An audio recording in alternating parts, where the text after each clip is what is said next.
BJP सांसद रमेश विधुड़ी ने भरी संसद में देश के 20 करोड़ मुसलमानों को दी गाली। बीएसपी सांसद कुंवर दानिश अली को कही बेहद आपत्तिजनक बातें।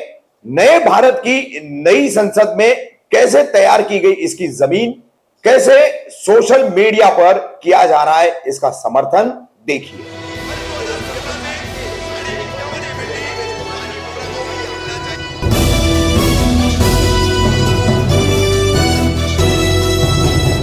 रवि कामदार हिंदुस्तानी रिपोर्टर में आपका स्वागत है। 21 सितंबर का दिन देश की बेहद चर्चा के साथ, बड़े जोश खरोश के साथ शुरू की गई नई संसद की इमारत सेंट्रल विस्टा, नए भारत की नई संसद, इसका प्रचार प्रसार, सिंगोल का लाना और तानाशाह किस तरह से, एक राजा किस तरह से अपना राजकाज चलाता है, तो राजकाज चलाने वाले राजा को किस तरह से हाजी हाजी करने वाले, जी हुजूरी करने वाले, ये हर कदम पर इनकी जरूरत पड़ती है।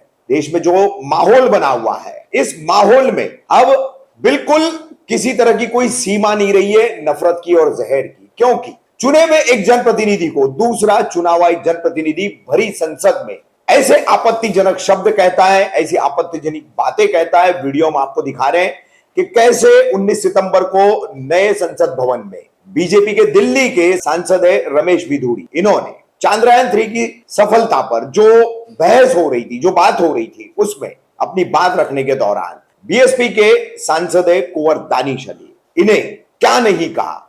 आमतौर पर अक्सर सोशल मीडिया पर मुसलमानों को इन शब्दों का सामना करना पड़ता है, गली कूचों में, सड़कों पर इन शब्दों का सामना करना पड़ता है। जब कभी भी चुनाव आते हैं तो चुनाव के दौरान कट्टर हिंदुत्ववादी सोच रखने वाले तमाम नेता जो है इस तरह की बातें करते हैं।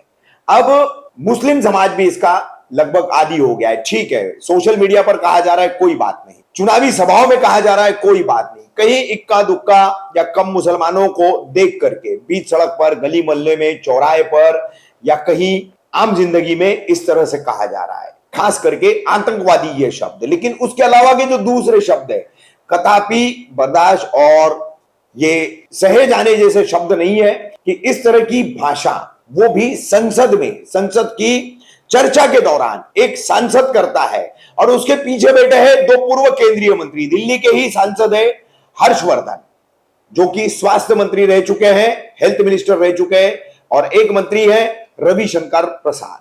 दोनों पूर्व मंत्री किस तरह से खीसे निपोड़ रहे हैं, अपने दांत दिखा रहे हैं, जब रमेश विधुड़ी कुंवर दानिश अली को मुस्लिम होने की वजह से ये तमाम बातें कह रहे हैं। एक लोक प्रतिनिधि, एक जनप्रतिनिधि को यह बात कही गई, और वो भी अल्पसंख्यक समाज से आने वाला जनप्रतिनिधि, उस समाज का संसद में प्रतिनिधित्व करने वाला प्रतिनिधि, उसको कही गई ये बात। सिर्फ दानिश अली को नहीं, यह समूचे भारत के, हिंदुस्तान के, इंडिया के तमाम मुसलमानों को यह बात कही गई है। ये तमाम जो बातें कही गई है, ये पूरे मुस्लिम समाज को कही गई है। विधुड़ी का भाषण देखने के बाद हम आपको क्या कहना है, इस पूरी घटना से व्यथित हो चुके दानिश अली बात करते हुए रो पड़े हैं। कितनी उनके दिल में पीड़ा होगी। एक अच्छे वक्ता, एक अच्छे संसद पटु के तौर पर दानिश अली का अपना एक रिकॉर्ड है। कुछ विवादों को छोड़ करके अगर आप बात करेंगे तो एक अच्छे जनप्रतिनिधि के तौर पर हमेशा कुंवर दानिश अली साबित हुए हैं, एक अच्छे संसदीय वक्ता के तौर पर साबित हुए। कभी भी किसी भी तरह से अभद्र भाषा का उन्होंने या बर्ताव संसद में नहीं किया है। लेकिन रमेश विधुड़ी, भाजपा के ये सांसद, खुलेआम कह रहे हैं, और इस पर किस तरह की कार्रवाई संसद के यहां के लोकसभा अध्यक्ष जो है ओम बिरला किस तरह की कार्रवाई कर रहे हैं। तो पहले देखिए क्या कह रहे हैं कुंवर दानिश अली। बिल्कुल व्यथित है और कह रहे हैं कि अगर इस पर कार्रवाई नहीं हुई तो वो संसद की सदस्यता से त्याग पत्र दे देंगे, रिजाइन दे देंगे, संसद छोड़ देंगे। आज इस मानसिकता पर एक मुस्लिम समाज के चुने हुए सांसद जनप्रतिनिधि को लाया गया है, तो वो कह रहे हैं कि मेरी ये स्थिति है तो एक आम आदमी की क्या स्थिति होगी। आम आदमी भी और आम मुसलमान भी एक ही बात है, क्या स्थिति होगी इसका अंदाजा लगाया जा सकता है। ये स्थिति कैसे पैदा की जा रही है, अंत में वो आपको दिखा रहे हैं हम। उससे पहले हम आपको दिखाएंगे कि किस तरह से इन तमाम विवादों को लेकर, ये जो रमेश विधुड़ी के बेहद आपत्तिजनक बयान है, इनको लेकर जम्मू कश्मीर के पूर्व मुख्यमंत्री उमर अब्दुल्ला ने भी कहा है कि आतंकवाद जैसा शब्द, आतंकी होने का शब्द, आतंकवादी होने का शब्द तो अब आदी हो चुके हैं हम मुसलमानों को, इसमें नया कुछ नहीं लगता। लेकिन जो दूसरी बातें कही है उस पर उमर अब्दुल्ला ने भी हमारी तरह कड़ी आपत्ति जताई है, सभी इस पर आपत्ति जता रहे हैं। तो ये जमीन किसने रखी? तो ये जमीन रखी प्रधान सेवक विश्व गुरु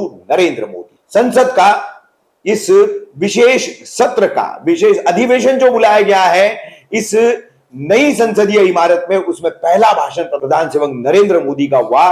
तो यहां बैठकर किसे बोलना है वो क्या तय करेगा, वहां बैठकर किसको क्या बोलना है वो क्या तय करेगा, कब बोलेगा, क्या बोलेगा, तमाम बातें किस तरह से कही है प्रधान सेवक नरेंद्र मोदी ने। तो वो भी भाषण हम आपको दिखा रहे हैं, जिससे आप इस पूरी क्रोनोलॉजी को समझ सकते हैं कि पहले जमीन तैयार की जाती है और उसके बाद एक खिलाड़ी उस पर उतार दिया जाता है, फिर वो अपनी तरह से बॉलिंग और बैटिंग दोनों करता है और फिर उसको कुछ अरसे के लिए पटल से हटा दिया जाता है।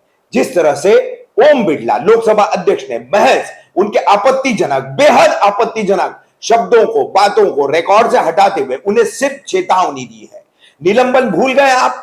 अधीर रंजन चौधरी कांग्रेस, आम आदमी पार्टी राघव चड्ढा, संजय सिंह, इनका निलंबन भूल गए आप अध्यक्ष जी? आपको संसद की इतनी भी गरिमा की कोई मतलब चिंता नहीं है। आप इतना भेदभाव वाला काम कर रहे, एक संवैधानिक पद है आपके पास लोकसभा अध्यक्ष का, उसमें आपको बिल्कुल तटस्थ रहते हुए, बिल्कुल न्यूट्रल रहते हुए आपको ऐसे सब मामलों को संभालना है, जिससे संविधान की और उस संविधान के तहत निर्माण की गई इस संसद की गरिमा बनी रहे। मगर यहां पर गरिमा से किसे कोई लेना देना नहीं है, संविधान से हमारा जो लगाव है, हम जो बंधे हुए हैं, उससे कोई लेना देना नहीं है।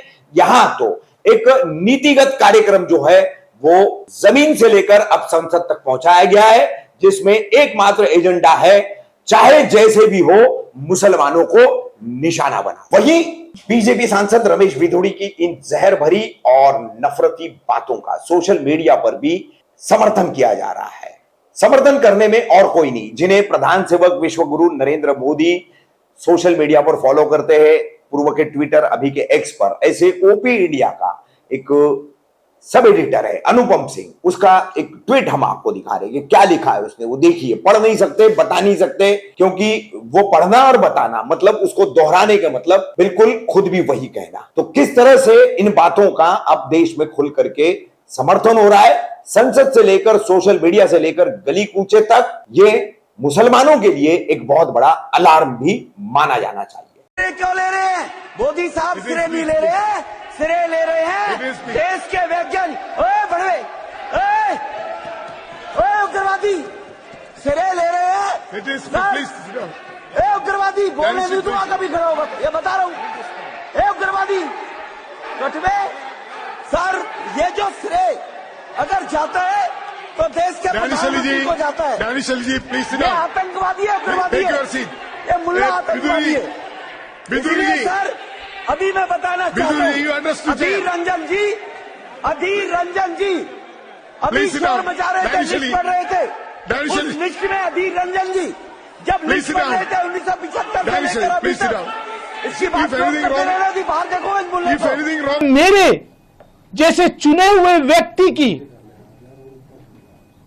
स्थिति आज इस देश में यह है, तो एक आम आदमी की स्थिति क्या होगी? मुझे उम्मीद है कि मेरे साथ न्याय होगा। आदरणीय स्पीकर साहब कार्रवाई करेंगे, नहीं तो मैं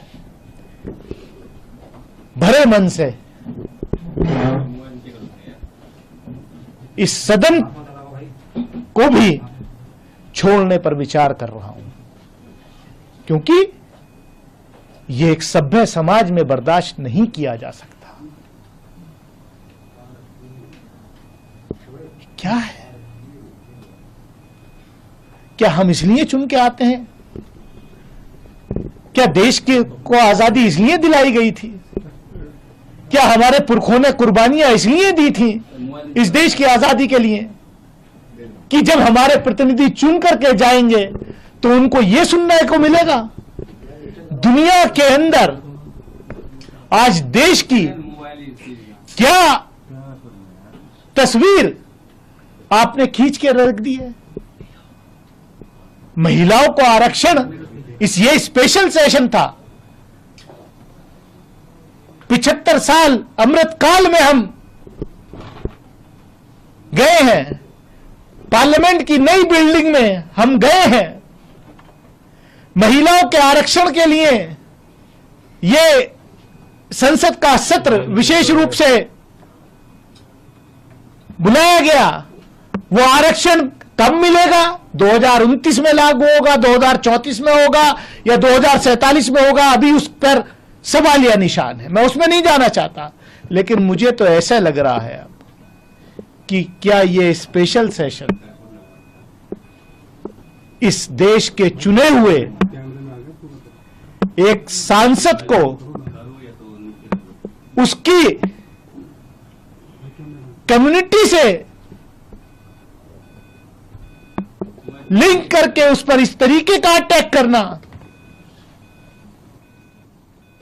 सोच भी नहीं सकता, मैं सोच भी नहीं सकता। इन्होंने केवल मुझे या मेरे फॉलोवर्स को ही नहीं, पूरे देश को शर्मसार किया है। पूरे देश की